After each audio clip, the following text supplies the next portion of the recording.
a very, very warm welcome. For those of you who don't know me, because there are some people who we are meeting for the first time, my name is Cindy Holmes. I'm the director of the School of Intuition and Healing. I'm excited tonight to share some new work that Mark has been pioneering for some time. And I've been brave enough to be the one who's going to ask the tough questions and ask him about this energy. Sometimes we don't talk about sex, we don't talk about sexual energy, and I think it's part of it, and I think it's important that we actually really bring this to light and use it in a safe way, in a grounded way, and just allowing ourselves to embody the energies that are available to us. But I'm interested to hear more about it, because as I say, Mark has been pioneering it for some time, been working with it with his clients, and now developed some methodology which he's going to share with us tonight.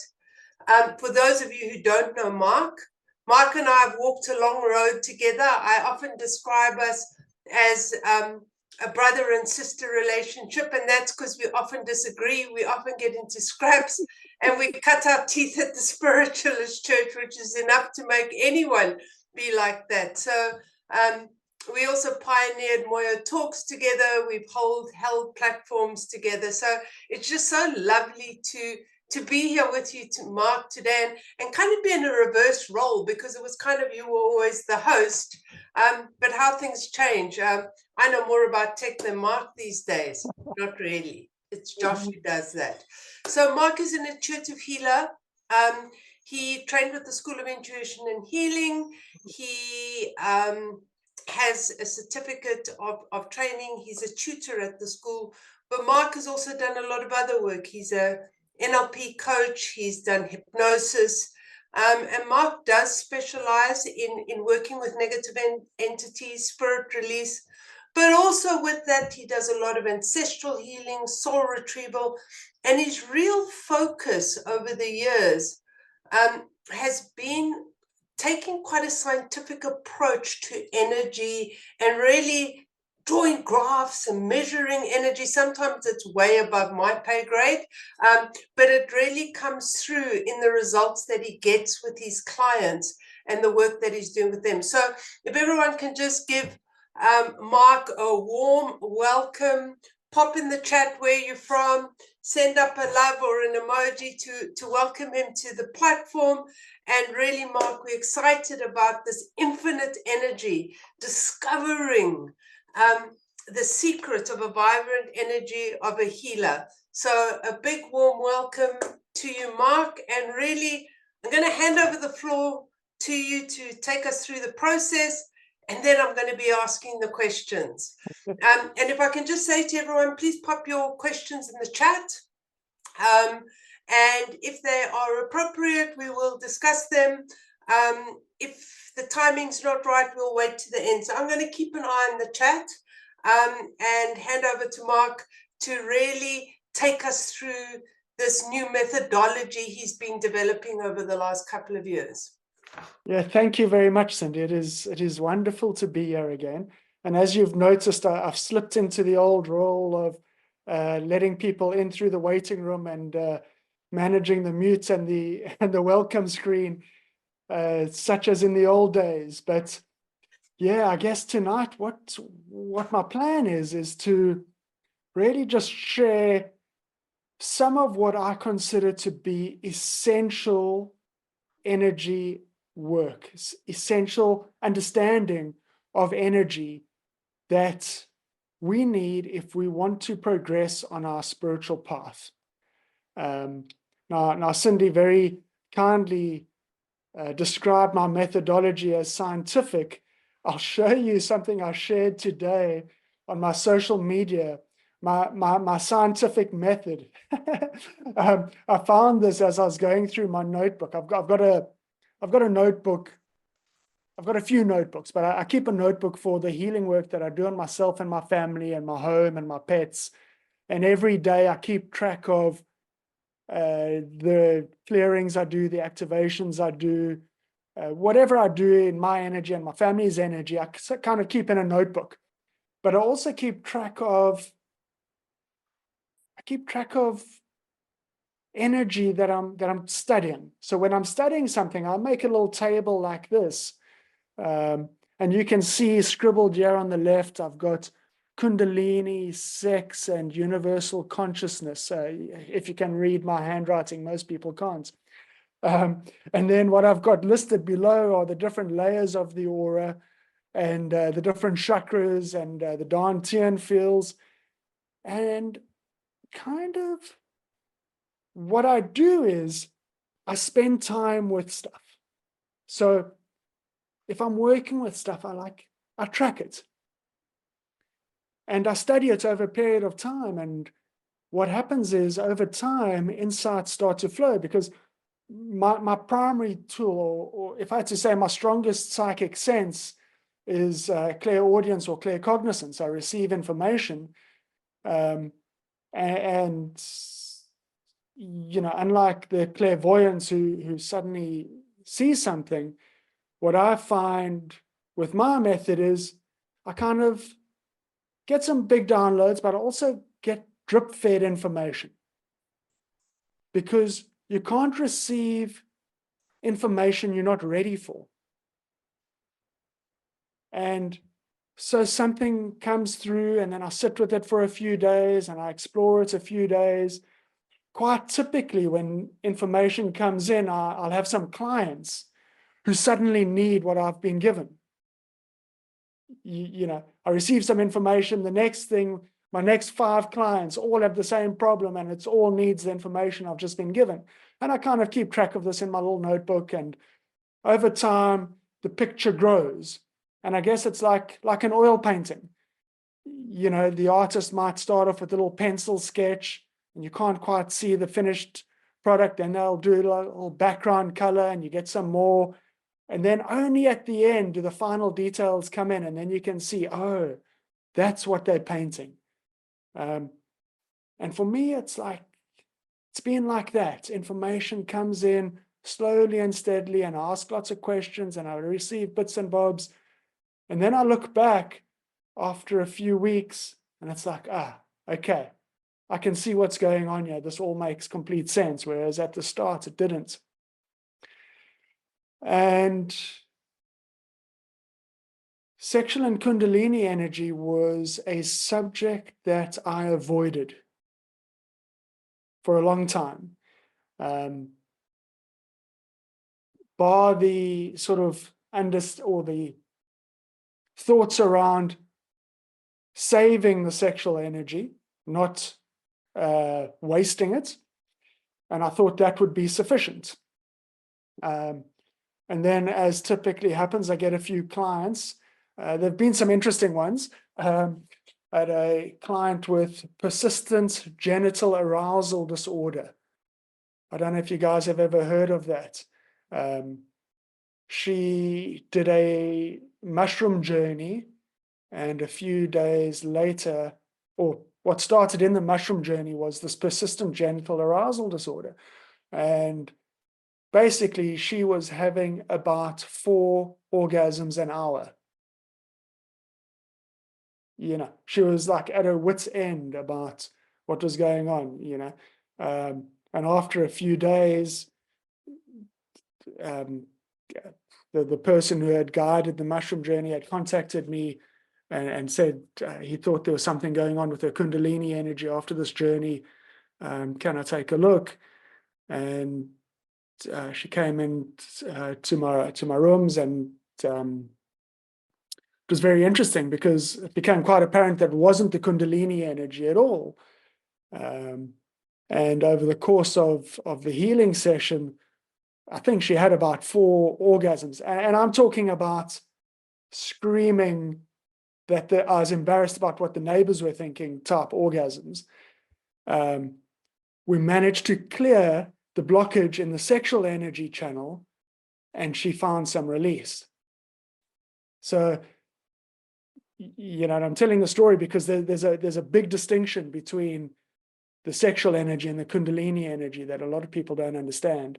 And it's quite easy to tell the difference, because you can just, you can feel the difference. You can feel your sexual energy close to your pubic bone and it's linked to the genitals, but your kundalini energy, you can actually feel coming up the base of your spine. You can feel it rising up from the coccyx. So the ones at the back of the body and the ones at the front of the body. But, you know, that was a useful experience, even though I still can't look at my housekeeper in the eye. But we managed to solve that problem. But a couple of years later, I had a client who had the opposite problem: no sexual energy at all. And you know, led to relationship issues, but also just like, you know, as a puzzle for me, like, why is there absolutely no sexual energy there? And so I've had these opportunities to like explore the subject. And then it started coming into my field more frequently. I was, at the time, I had somebody, a tantric practitioner in the room next to me. So we used to chat about each other's work, and she teaches people how to harness the sexual energy. And it's like just puzzling over the whole thing for a while. And then I studied a course with I think he was a Qigong master who teaches people how to use their sexual energy in different ways. And I did a course with that guy, and I thought, okay, that's pretty interesting, but it still didn't quite sit with my understanding of energy and the way that I work. So I started to explore the subject on my own. And what's important to note is, I guess, what I want to talk about at this stage is the different types of energy. Because we've got a primary source of energy, right? And if we look at this table, I'll kind of like explain what I mean by primary energy. Primary energy comes from the source of all creation. Okay, so this is like divine energy coming from our creator. Then we've got some secondary energy sources. And why I call them secondary energy sources is because they are once removed from the creator of all energy. So universal energy, it has left the creator and gone into the universe, and we can call that universal energy into our energy bodies, or we can work with it. Okay, there's earth energy, so it goes from the creator into Mother Earth, and then we can call that into our energy body. Okay, and we can feel that. And earth energy is actually quite a nice one to work with, because if you do any grounding and meditation, you'll connect to earth energy and you can feel it. You can feel it coming up your body, and it feels amazing. But then there are the two that we're talking about, that we'll talk about quite a lot tonight, and that's the sexual energy and the kundalini energy. Let's come back to that. Okay, so this is energy that's once removed. Then tertiary energy, or twice removed energy. And we can borrow this energy, and this will be like food that we eat: herbs, crystals, oils, different chemicals. And we can also create some tertiary energy, like we can create music and sound that can flow through somebody's energy body. So divine energy cannot be corrupted. It is pure, and it will come through at a very high frequency. Okay? Secondary energy can exist, can move along the continuum, the frequency continuum.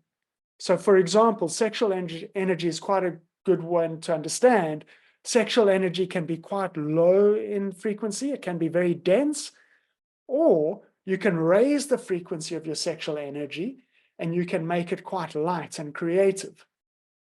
Okay. Universal energy as well, although this is harder to experience, but if you look at the world around you, you can understand that the energy that exists in a ghetto or in a, perhaps if we just like look at a bad neighborhood, the energy in a bad neighborhood is different from the energy on Table Mountain. Okay, so this is like universal energy. It can exist at different frequencies. Earth energy, different places on Earth have different frequencies. And then the kundalini energy, to a lesser extent, can have a slightly lower frequency, or you can raise that frequency. And as it moves up the kundalini channel, the frequency rises. And this becomes important because as we work with sexual energy, you want to learn how you can raise the frequency of your sexual energy. Okay. And then the sort of tertiary sources of energy can also, they can be corrupted. They can be used for harm as well as for good. And a simple example is sound, a sound that we can create. You can listen to beautiful classical music, or you can listen to death rock. There's heavy metal that does harm to your cells, and there's beautiful music that heals you. There are herbs that have a low frequency, and there are herbs that have a high frequency. And one can use that energy for different things.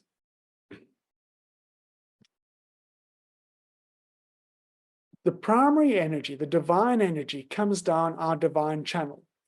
So if we look at this diagram, it's like laid out schematically. That divine energy flows down from the creator through the divine channel, past the soul, past the higher self, and then into our energy body and down through our chakra channel, and then it connects us to Mother Earth with the earth channel that can actually flow both ways. We can bring earth energy up into the body.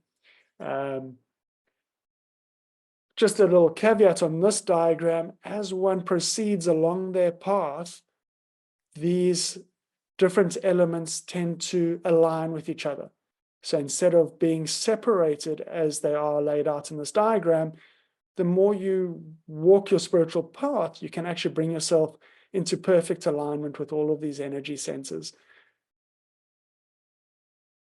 One of the other, okay, so then I spoke about that energy comes down the chakra channel and providing energy for our chakras, and then sort of meeting in the heart center. Our auric line is perhaps a second divine channel. It also connects upwards to source energy, flows down through our Dantian energy centers. So we've got these three Dantian energy centers, and the Dantian energy centers are actually chi storage devices. They store and distribute chi, and that's quite important. There's actually a few layers to the Dantian centers, and there's like 4 chambers in the Dantian centers, similar to your heart. And the way that your heart distributes blood through your body, the Dantians distribute chi through your body. And seeing as we're speaking about infinite energy, healing and restoring and activating your Dantian energy centers and your Dantian energy fields that surround your Dantian centers is vitally important to good energy. Okay. Now, the other thing that's important to note is your divine channel and your auric line can be blocked, and they can become disconnected from source.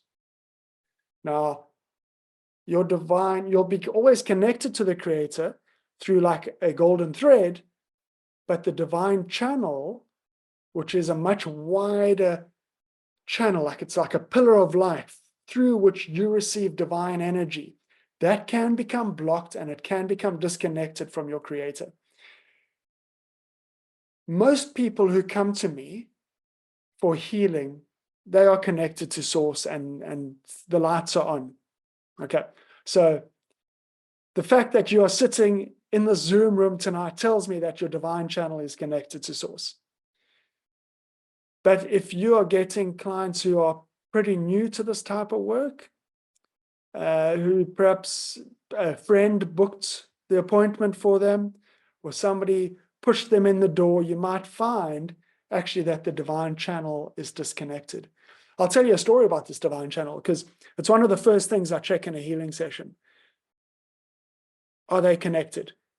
And do a bit of healing, and then early on in the healing session, I'll connect the divine channel if it's disconnected. And on more than one occasion, I've done this process, connected the divine channel to the source of all creation, and the person lying in the bed starts crying. And when I ask them afterwards, what were you feeling at that moment when you started crying? They just tell me, like, they just felt such love, or they suddenly felt like their energy filling their body. They just felt like warm and full of like positive energy.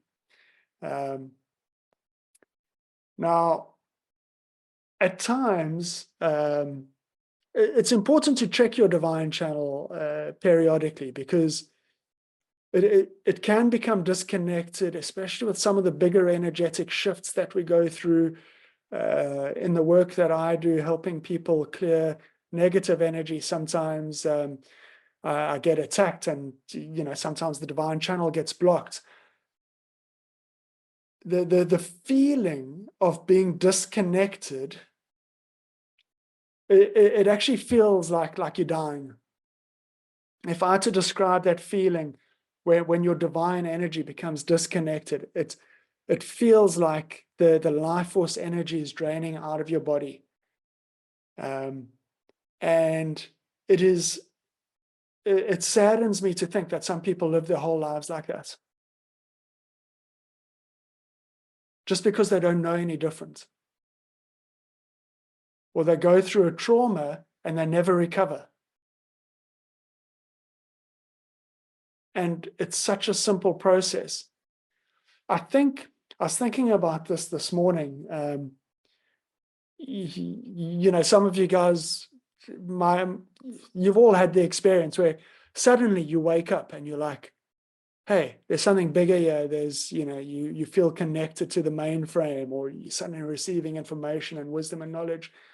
And I was wondering about like how that happens. And I know, like, if that divine channel is disconnected, one thing that can connect it is the sincere desire to connect to God when you have been suffering for a long time.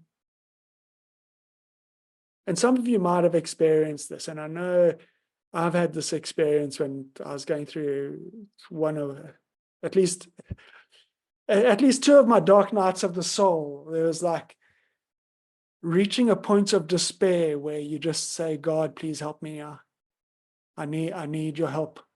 And I think that moment can connect people, reconnect that divine channel. I'm not sure how else it could happen naturally, but I know through energy healing, as energy healers, we can do that.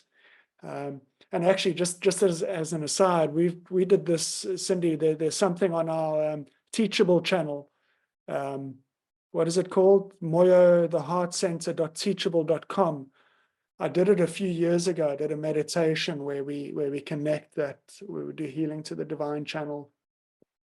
It's such an important one. But this is our primary source of energy that's coming into our energy bodies. Now, for the people who are disconnected, their primary source of energy is actually the food that they eat. They're getting tertiary or third level energy as their primary source of energy.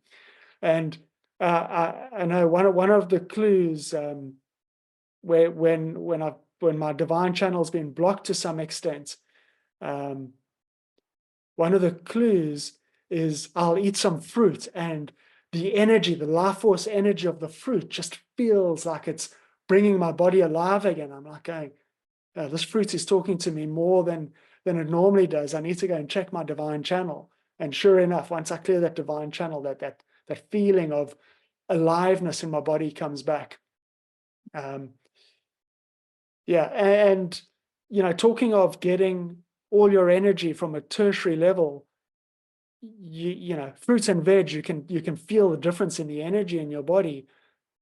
But some people don't have much access to fruit and veg. Imagine living on fast food. You can do this test for yourself. You take a bite of a McDonald's burger patty and you eat a nachi or an orange, and you feel the difference in the life force energy. Now, just jumping ahead a little bit here, if you can tell the difference between the life force energy of those two foods, when you have those the three primary energy channels that I'm going to be talking about tonight, the divine channel with your sexual energy, with your kundalini energy flowing through your body, every cell in your body will feel like it's alive in that way. It'll feel like every cell in your body is vibrant and sparkling with energy. And I talk about the three. If any of you have ever changed a plug, you'll know that there's three cords that you need to charge your plug. And there's something about that.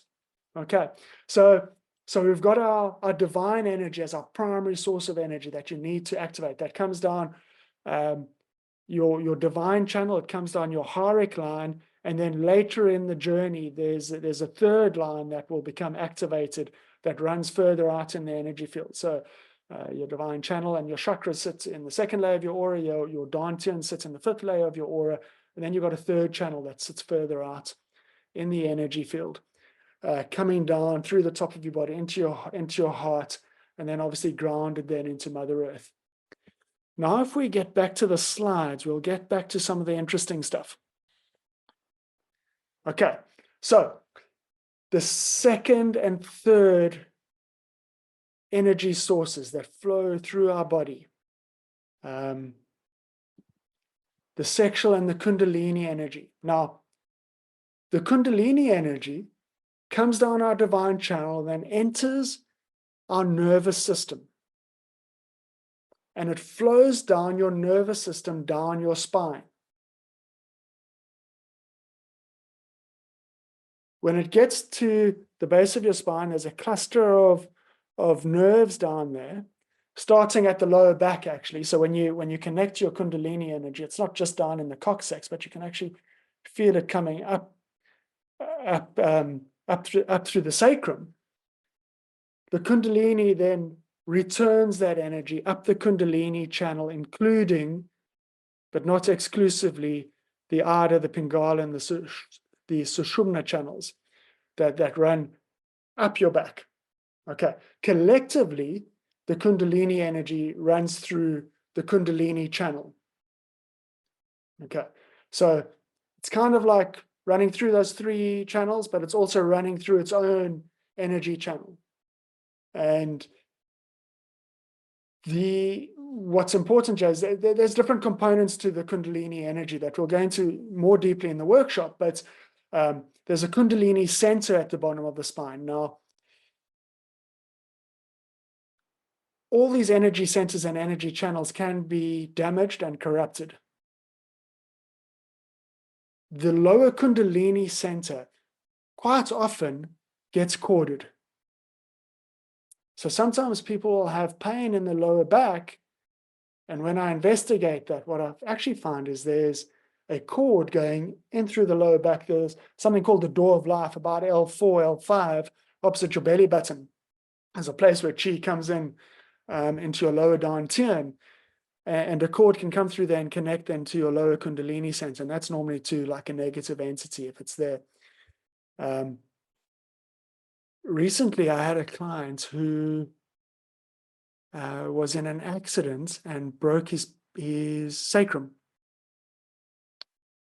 And he, for a number of months since the accident, has been in such intense pain that he couldn't, like no painkillers were working. He was like maxed out on his painkillers. He couldn't do anything. And even after the bones had reset and everything had reset, and his sister booked an appointment for him, and I was checking all the usual things, and what I found is, what was so unusual is his lower kundalini center was completely damaged. It was like shattered, 90% damage to the lower kundalini center. And it just wasn't going to heal that pain until that energy sensor had been healed. Mostly people have a bit of damage in the lower kundalini sensor, about normally 5 to 10% damage there that hasn't been healed just because it's not maintained. And then, yeah, the kundalini channel that runs up there, it runs into the altar major, then the upper kundalini sensor, and there's a couple of little bits and bobs inside those energy sensors that all need to be like healed and restored. Often I'll find energetic parasites in the kundalini channel that need to be cleared before that energy can flow. Now, we're speaking about kundalini energy, and as long as I've been on this path, I've come across stories, as I'm sure all of you have, of people having these profound kundalini awakenings that actually sound quite scary, and rightfully so. And as I've sat with this over the years, like wondering, do I have a problem? Why hasn't this happened to me? When's my turn going to be? When am I going to have this? I've actually realized that experience of this wild and traumatic kundalini awakening is actually the anomaly. That this experience is meant to be gentle and safe and feel quite natural. And you have people going to kundalini yoga every day for years and years. You have people doing lots of meditations. And yet these stories of people having these wild experiences is actually unusual. I had an experience with a client the other day who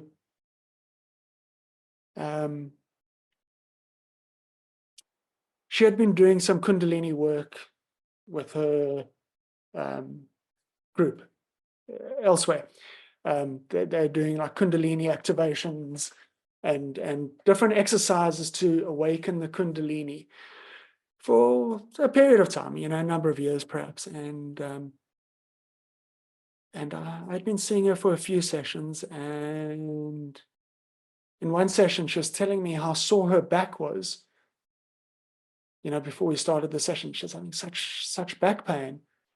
And then she also told me, just as we were starting, oh, by the way, we did this, like I was trying to do the kundalini exercise over the weekend, and my back's been sore like since then. I'm like, oh, okay, let's explore this. And, and as many people on the spiritual path, especially like people who've done many lifetimes of spiritual work, have often had quite a lot of energetic trauma, sometimes imposed on them. And if you think of what happened in the 16 and 1700s when all the witches were burnt at the stake or drowned, all of these are traumas that exist energetically as well. They exist within our energy field until they are healed. So I've got my client who's been trying to do this kundalini work, who's also experiencing back pain. And I check out all the usual things. Everything is fine. Then I get to check out the kundalini channel. Sure enough, it's damaged 50% or above. And foolishly, I go straight in and I heal the kundalini channel because that's what's damaged. And then the fireworks start, because all of this energy had been built up in the lower kundalini sensor, healed the kundalini channel, opened that up, and it,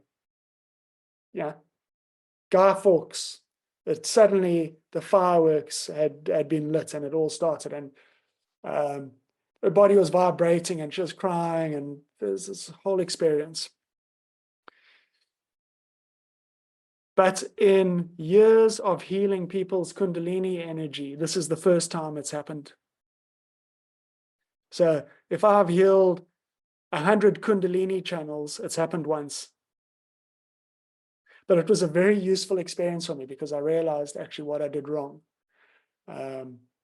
Because the problem was that the kundalini energy needs to go somewhere. Okay. You can't, like, if you turn your hose pipe on and you've got your thumb over the end of the hose pipe, that water is going to spray all in your face and all over your clothes and all over everywhere. Okay, so you've got to open up the channels for where that kundalini energy is going to flow. And since then, what I do is I actually start at the top of the energy and I work my way back down. Okay, so make sure that all the energy channels are open. The Alta Major, the upper Kundalini center, all the chakras, that whole system. It's like a plumbing system. There's like pipes, if you can imagine it that way, flowing through the energy system, and everything's got to be open before you open the tap at the bottom of the Kundalini system. Okay, so that was that story. Okay, where am I going from here? Sexual energy is a whole nother ball game. But once you've got that energy flowing, it brings the energy system to life. And what's important is we need both those energies flowing before we can take the next step with the chakras. Now, the chakras are vitally important.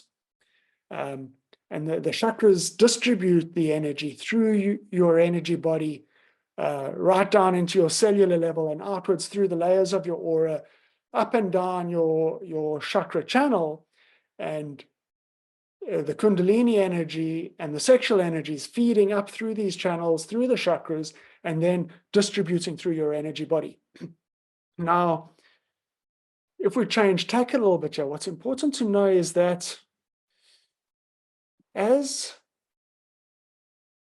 our energy grows, as we do our spiritual work, our energy centers, all of them, if we look at the 5 components of the energetic anatomy, or the 5 primary components of the energetic anatomy, you've got your chakras, your meridians, your subtle bodies, your energy centers, and your energy channels.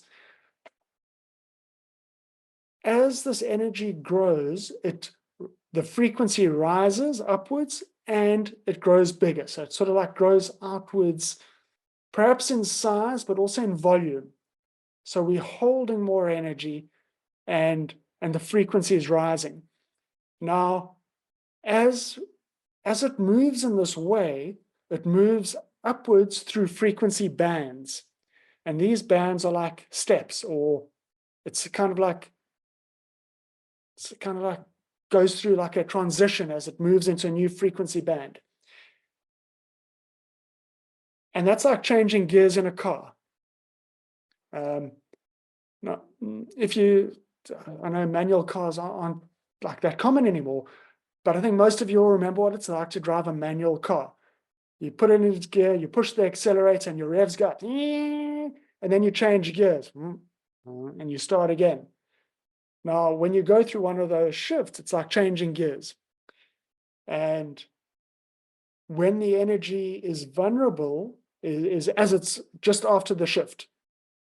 Okay, so you might be wondering, you're doing all this wonderful spiritual work and everything is going great and you're feeling amazing.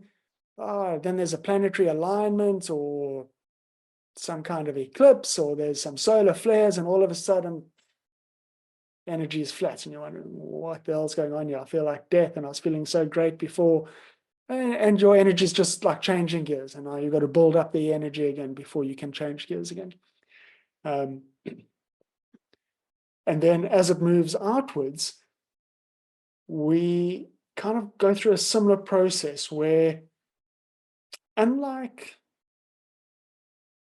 a shake shedding its skin so that it can grow, we kind of like get a new layer.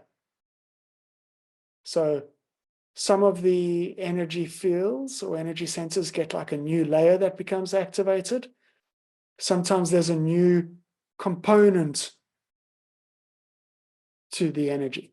And this is appropriate with the chakras, because if we don't move forward with our chakra energy, we're not going to move forward on our energetic path.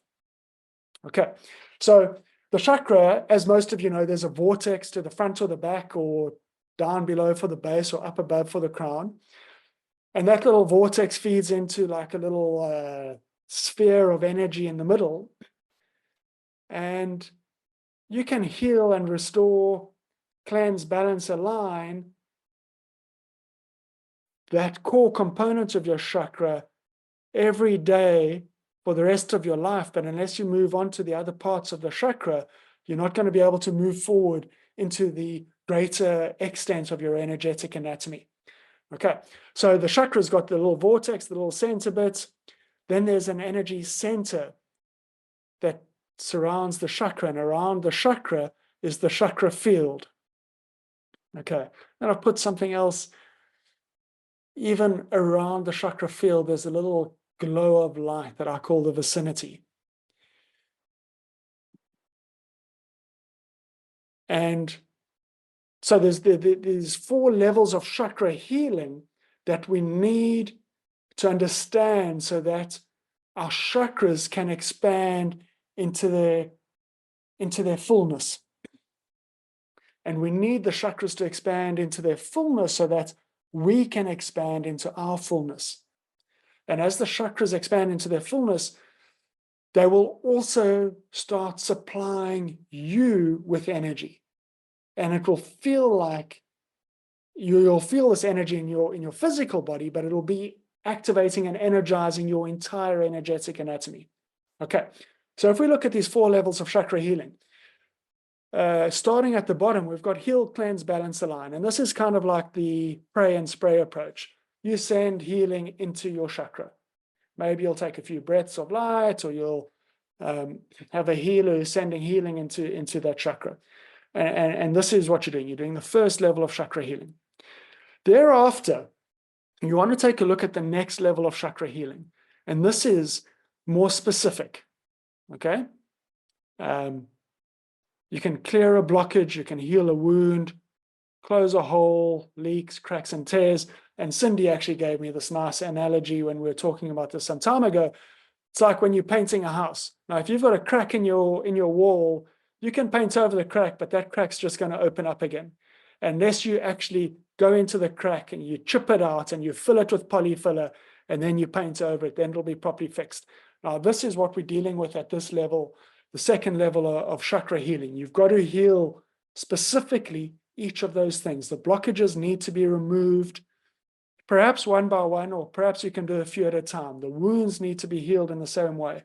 The holes need to be closed specifically. The leaks need to be closed specifically. The cracks need to be closed specifically. The tears need to be closed specifically. Okay. Then moving up onto level 3, you're going to remove any cords or threads, hidden or otherwise.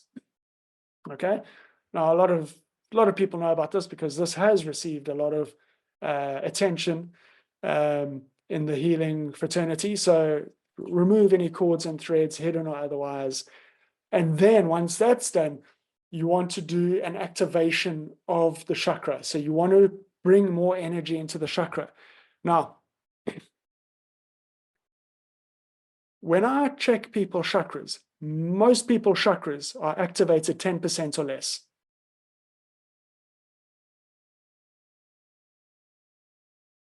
When I work with more advanced people, maybe the chakra is up to 30 or 40%. The heart chakra might be up to 30 or 40%. People who are struggling with grounding, their base chakras, sometimes 1% active.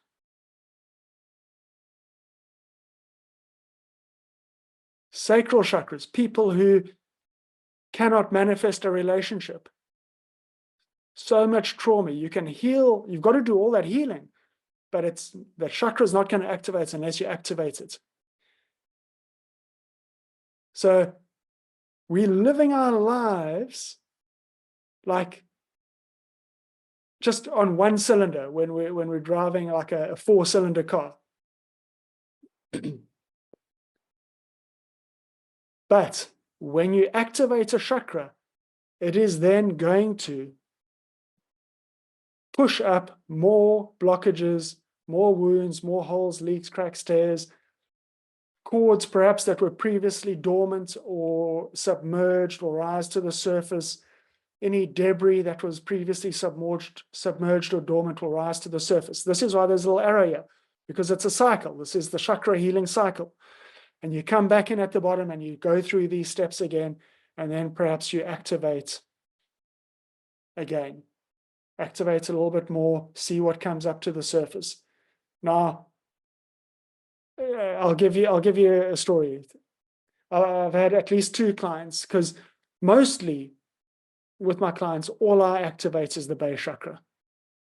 I seldom activate the other chakras, because I think people should be actively involved in their own spiritual awakening.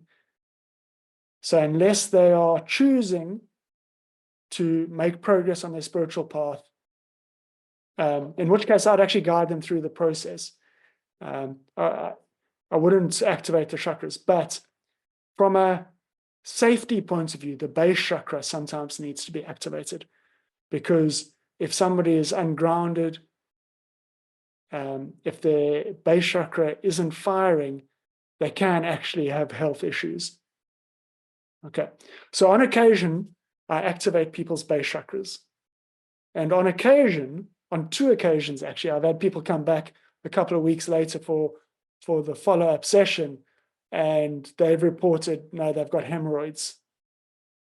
And I'm like, okay, that makes complete sense, because we activated your base chakra and now stuff is coming to the surface. And one of those occasions, the person who was, a healer in a previous lifetime, in that previous lifetime, a curse had actually been placed into the base chakra.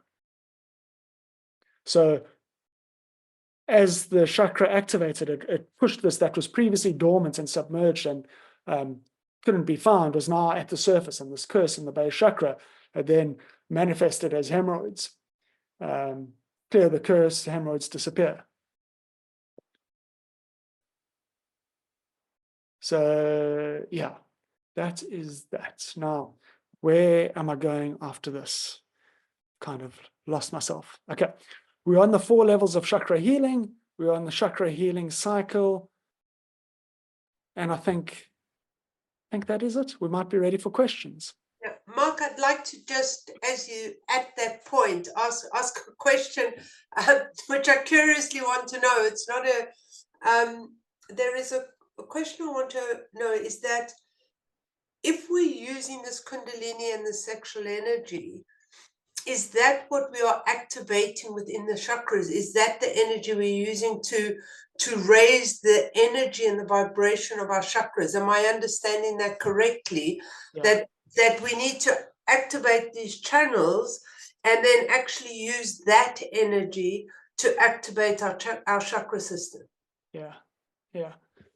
And I have another question. How much would we do that without consciously, if we have quite a good sexual energy within us, if some people, without being spiritual or naturally tuning into their chakras, or seeing or whatever, would naturally have that energy flow within them? They may be dancers, they're not, but that energy, you can just, it sometimes just flows in people. You can see sexual you can see people who've got it, yeah. Or kundalini comfortability in an energy field. Yeah, I'll tell you a quick little interesting story. So, most clients come to me with problems. Occasionally, I get people who come to me with no problems, and I'm like, okay. But they just understand the benefits of maintaining their energy and so on. And I've had quite a few people who had past lives as Cathars. Now, I don't know if you guys know anything about the Cathars, but they were the spiritual sect that were exterminated by the Catholic Church and the French in the 1700s. But they knew stuff.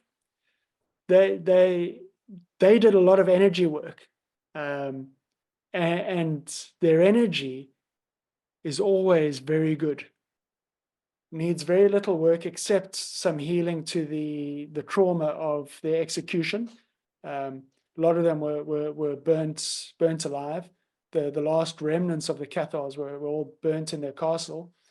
And they've got, we're sort of like breaking into a different thing here. I do like the assemblage point activation where we can connect people's souls to their body. And they've always got this full soul embodiment, and their lives.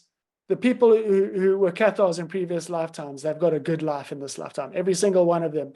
No money problems, no health problems, no relationship problems. But they've done the work in a previous lifetime. And so it flows. But I think some people are also have had less trauma in previous lifetimes. And so those energy channels haven't been blocked or traumatized. So that energy is flowing. And it flows quite naturally. I've had to repair every single thing. I think just about every single thing I've had to fix in my energy field. Because I mean, I'm not a starseed. Like a lot of people in this industry are starseeds. They've only been here for a couple of thousand years. I've been on this planet for 60,000+ years. I've been through the fall. I've had it all. I've had to fix every little channel, every nook and cranny of my energy system. And I'm still discovering stuff. Okay. Yeah. So Mark, I'd like to ask a couple of questions. This question was asked by Francois kind of earlier on when you were talking about the divine energy. And the question is, can the divine channel be reconnected for a person who does not acknowledge any source? And can it be reconnected without the person's knowledge or permission, or only for the person coming for healing and asking for help? So I'm guessing that possibly someone is calling themselves an atheist. It's a good question. Yeah, and it's a gray area because, you know, we don't interfere with other people's energy without their permission. Yeah. Unless they're in exceptional circumstances, you know, somebody who's in a coma or, you know, something where they cannot give permission. There's some circumstances where we can do that. We're allowed to pray for people. We're allowed to send them love and light. And that normally helps them find their way. I would just say from a school standpoint of view, you wouldn't be able to do that without the consent of the person. Or their guardian, perhaps. Or their guardian, depending in the situation that they're in. And it's unlikely someone would ask you to do it if they didn't believe it in any event or give you permission to do it. If they did give you permission out of being a skeptic or curiosity, it would, you know, you could link it, but you could activate it, and my guess would be it would just deactivate again, right? Yeah. It's if they were so disconnected from their creator, if they were angry at God, perhaps, this can do it sometimes. It would land up disconnecting. But, you know, interfering in people's energy is also counterproductive because they're missing out on the lesson. You know, they're not going to get the lesson that they need to ask and value and appreciate that connection. Yeah. Then the next question, Mark, which I think is a really good question, how does the menopause affect sexual and kundalini energy? Oh, this is a tricky one. I do not know is the short answer, because this has been coming up lately and I've sort of like explored it. Generally, what I find with menopause is very little damage in the endocrine system, actually. I haven't quite got to the bottom of this, but if the endocrine system is healthy and healed, the symptoms are far less. When you look at the endocrine field, you've got the glands that make up the endocrine field, but all of that sits within a collective energy field. Yeah. So you've got the endocrine field as a whole. Yeah. Okay. Now, that entire energy field is sometimes damaged, and sometimes there's damage through the specific glands. But even with all of that healthy, menopause continues. But yeah, I haven't done enough work on the subject to actually be able to give a conclusive answer. If I could just give you my sense around that, would be that depending on the rhythm and the cycles of the individual within the process, would allow that either to flow or blocked, or, depending on the resistance of that change in the energy and the hormones, and how the person is dancing with that in terms of their energy field, because that again would lead into how those symptoms are being embraced, and that change, that fundamentally physical change that we are going through. So I think there are a lot of affecting things around, and how that person is working with it, if that makes sense, around the energy. Sorry, I have there's a question about the workshop, which I'll come to later. Annika, there's a blank in yours. So Megan the skeptic, with permission, would you consider connecting the channel, providing the experience? Sorry, Megan. With permission, would you consider connecting the channel, providing the experience, and leaving it there, stays connected or not? I'm not sure I understand. If somebody wanted healing, if the divine channel is disconnected, I'd see that as a normal part of the healing process. They come for energy healing, you fix their energy. That's one of the most important parts of the energy. Because actually, once the divine channel is healed, it's actually providing healing energy to the entire energy system. It normally stays connected unless there's a shift or a trauma. And there's some medications that will also cause problems to the crown chakra, or perhaps even disconnect the divine channel. But yeah, in those situations, I then check on it again.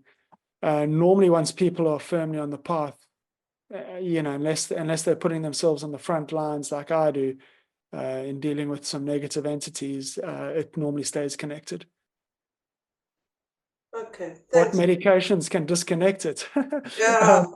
Like antipsychotic sort of psychiatric medications often affect the crown chakra. I know a lot of people who had the COVID vaccine had damage to the crown chakra. Not all, but quite a few, and that could lead to a disconnection. But it's mostly that, the sort of like psychiatric meds and things that are really quite jarring to the body, and perhaps even like chemotherapy. Might sort of weakens the entire energy system. So it might just, with chemotherapy, everything kind of gets traumatized. Yeah. You mentioned star seeds and that they are only being here for a few thousand years. Can you elaborate on this? And are they, in this sense, more spiritually involved beings with less spiritual trauma? Okay, so yeah, many years ago, I was quite intrigued in the subject. So I used to just check, I was doing a little study. So I checked on most of my clients for a period of months.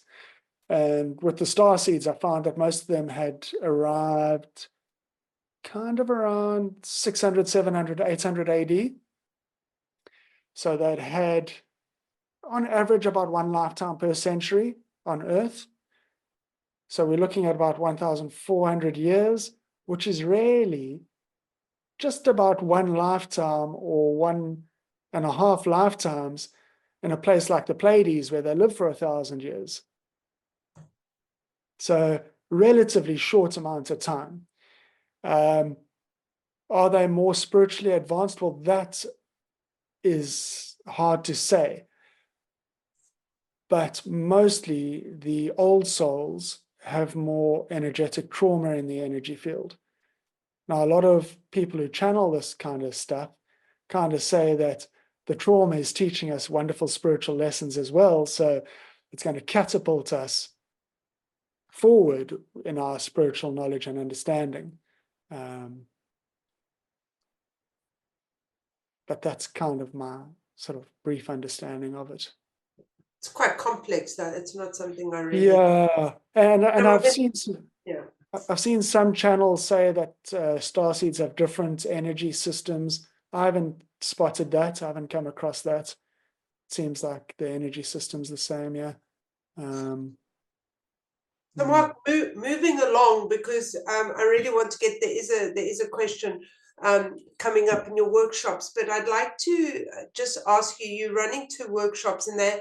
I'm curious as to why one needs to do mastery in the sexual and kundalini and then in the chakra activation. Do you want to just talk us through that a little bit around those 2 workshops and what they are and whatever? And then I still have a couple of questions that I've been dying to ask you, but left till the end. So if you want to just talk a little bit about the workshops, and then I'll come back to those questions if you don't mind. Yeah.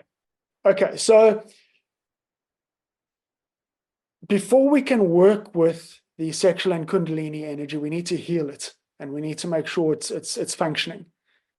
And that is at least a half day on each of those to work through the different components of those energy centers and those energy systems.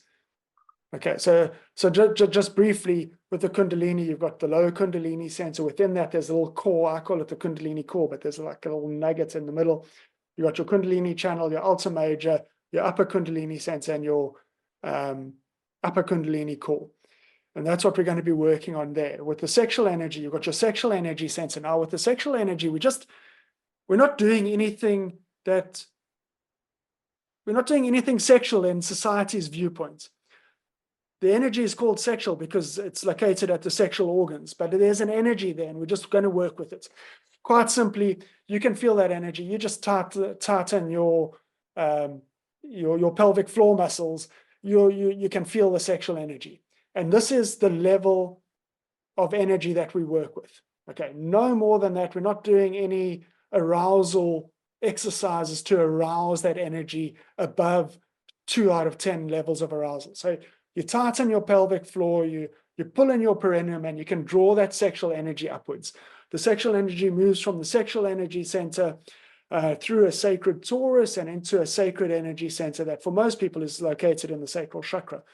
And we're going to do some work raising the frequency of the sexual energy and practicing drawing that energy up to the heart.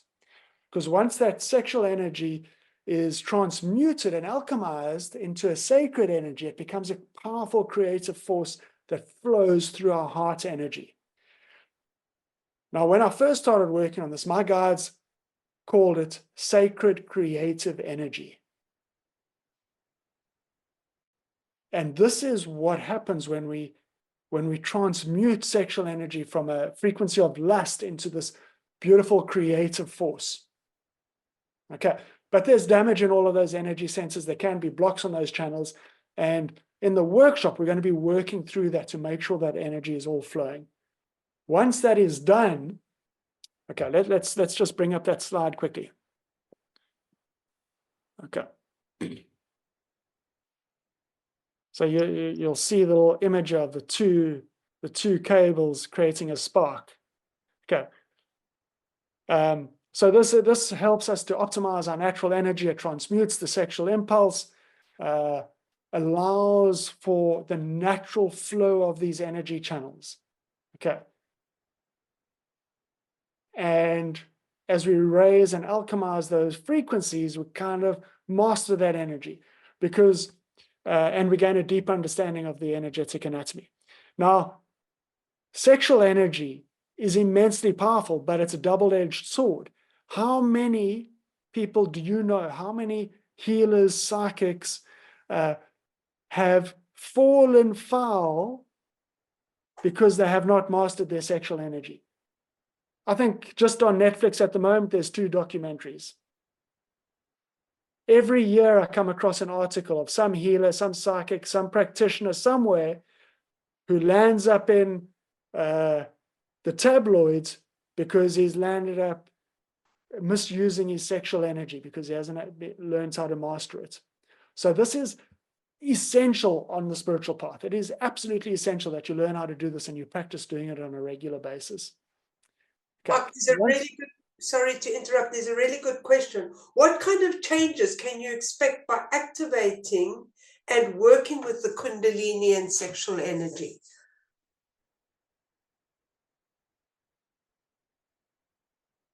So as the energy system comes to life through this process, so this is the next step on this process of bringing the entire energetic anatomy to life. One can then be permanently connected to the source of infinite energy.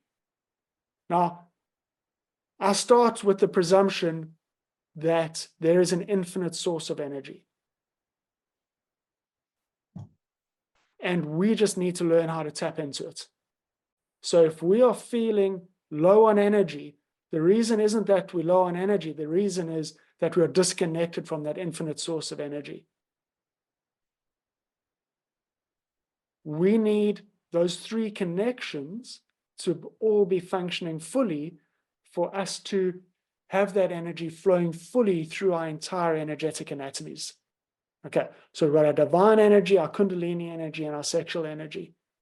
The three of those together can unleash an infinite energy flow through our bodies. We can feel this in the cells of our body. Our organs will be supported and energized and kept healthy. Our auras will become stronger and more healthy.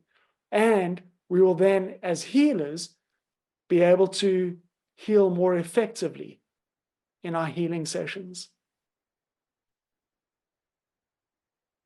And I hope that answers the question, because it's not like one thing, it's everything. You know what I mean? It flows through our entire lives.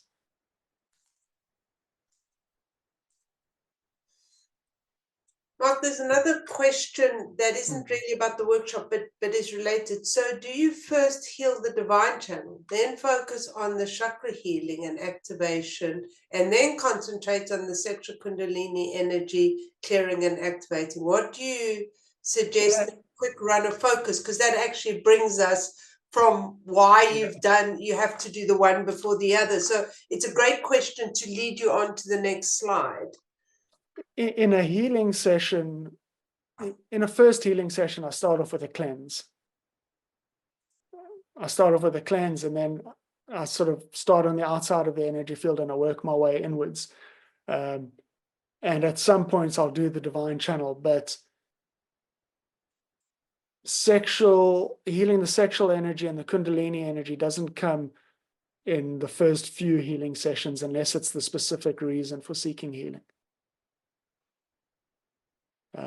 This is kind of like something a little bit more advanced than I do with my clients early on in the process.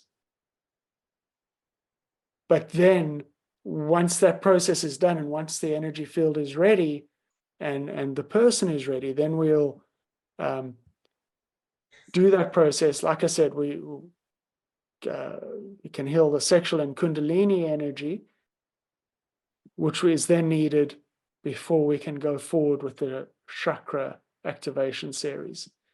And again, this is about optimizing your natural energy. As your chakras awaken, your spiritual gifts and your psychic abilities awaken, you accelerate your healing journey for yourself, because the chakras are then supporting your not only the organs in your body, but they're also supporting the different areas of your life.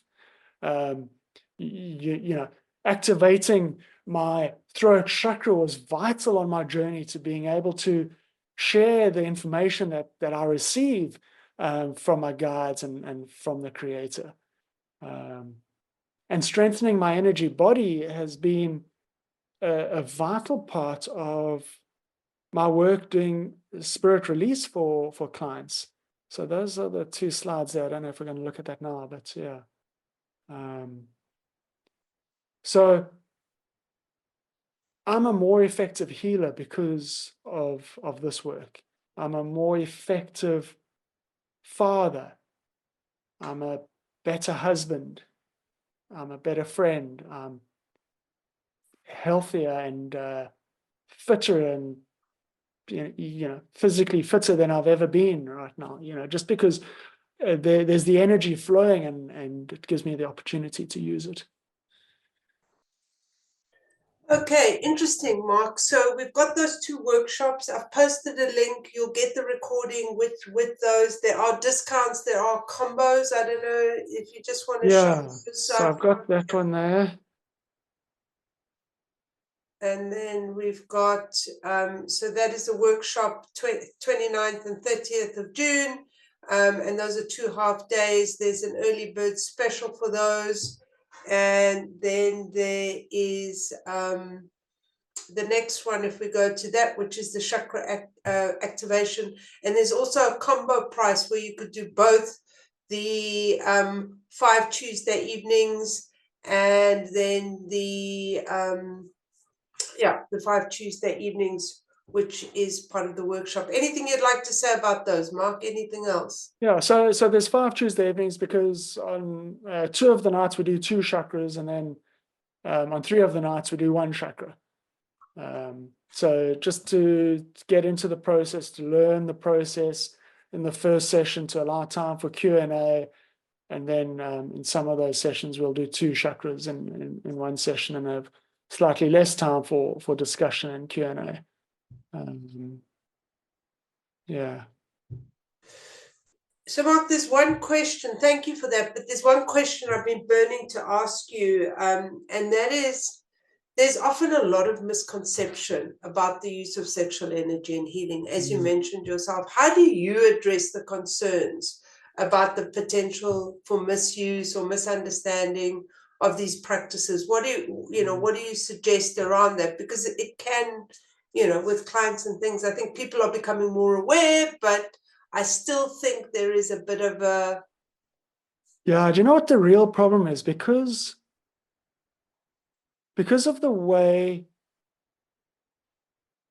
the subject of sex has been so... it's been attacked from every which angle, hasn't it? The church has made us feel guilty and shameful about it. Then there's other, the media has turned it into something that's in our face all the time. If you're living in a city, you wouldn't go a day without seeing a sexually suggestive advert, a billboard or something, but that's also meant that people haven't shone the light on it. And when there's something that you don't shine the light on, then it can fester in the shadows. Now, the low vibrating sexual energy can and is misused. Yep.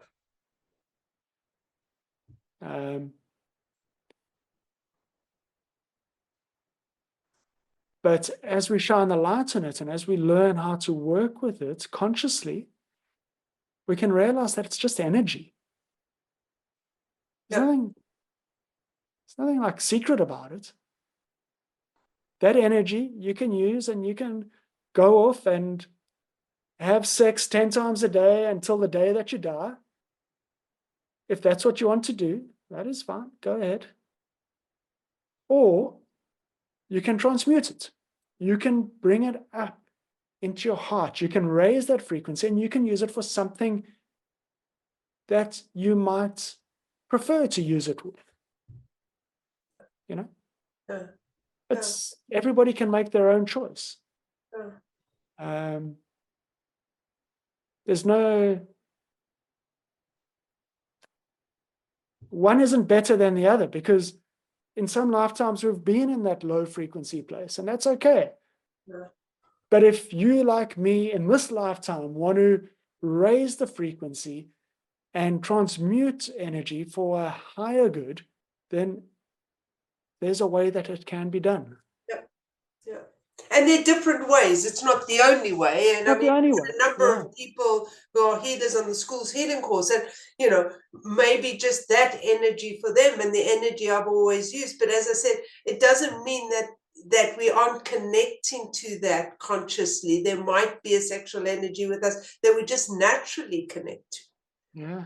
But there's also a conscious way of doing that, and a way to raise the vibration and activate the chakras in a different way, having more energy, kind of using a more premium fuel or adding to the fuel. So I think it's just, it's one of these things where it's another way to raise that vibration from the earthly. And also it can take you up, but I think again the most important thing is, how do we ground it? How do we bring it into the present moment? How do we activate it in that grounded way, which I think is important, because I think it can tend to take you upwards.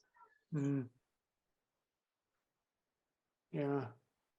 But I think bringing it into the light, and it was one of the reasons I said, let's jump on an interview, because I think we should all talk about it. I don't think it's something that should be cloaked. I don't think it's something that shouldn't be discussed.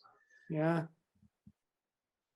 So I think we kind of, Cynthia, we don't have any others scheduled, but I'm sure that Mark will do them again, either later in the year or certainly next year. But everybody, thank you so much for joining us. Thank you for showing up. Thank you for asking lots of fantastic questions. I've enjoyed the evening. I've learned something. I think it's been great. It's lovely to see our familiar community, but also fantastic to see new community. Sola and I we did a live event in London on Friday that we did, actually using the Ultimator to do cutting of old contracts, and it was so successful that we're running a mini workshop. You will get a newsletter about that. There's lots of exciting things happening at the school. We have community events coming up at the end of the year. So please join us, stay close to us, reach out to us. We're here to support you. We're here to connect into the collective. And Mark, thank you for bringing something new, something different, and for doing the pioneering of this work and working with it, and coming up with some methodology that we can integrate into as healers into our healing practice, or just for our own daily activation of our own energy. Yeah, so thank you. pleasure. Have you got a parting word for us, Mark? Yeah, thank you very much for giving me the opportunity. It's been fun, and it's galvanized me and my work to really move forward. So it's, I love to share. When I first started receiving information, I said I would share. I made the agreement to share, and last year I took a slow year, but yeah, it's time. This work needs to get out there. People need to know about it. People need to just do the work with your energy, and there's unbounded potential. And we're looking forward to you doing the Spirit Release Apprenticeship course soon as well. So use that kundalini and sexual energy to write that course, Mark. Will do. Thanks, Cindy, and thanks everybody for being here. Thank you, everyone. Have a great weekend, and connect with you all soon. Have a good one. Good night.